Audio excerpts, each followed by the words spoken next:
ইংরেজি শেখার জন্য আমাদেরকে সব থেকে প্রথমে যেটা হচ্ছে বেসিক আমাদেরকে ক্লিয়ার করতে হবে। যেমন কি আই মানে আমি, ইট মানে খাই, এটা একসাথে জুড়ে হয়।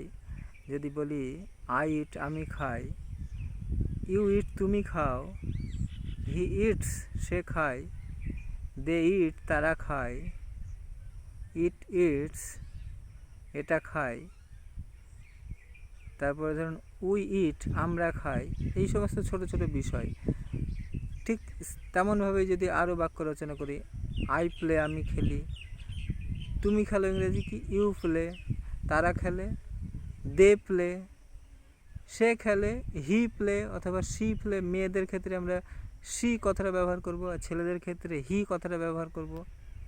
এই যে ছোট ছোট বিষয়, সেগুলো আমাদেরকে জানতে হবে। যেমন আমি খেলি, এটা না বলে যদি আমি খেলেছিলাম, তাহলে কিন্তু আই প্লে হবে না, আই প্লেড।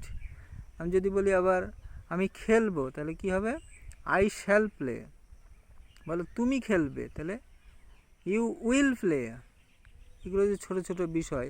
আয়ের পরে শ্যাল ব্যবহার হয়, আর ইউ এর পরে উইল ব্যবহার হয়, উইয়ের পরে শ্যাল ব্যবহার হয়। এই ছোটো ছোটো বিষয়গুলোকে কিন্তু আমাদেরকে জানতে হবে।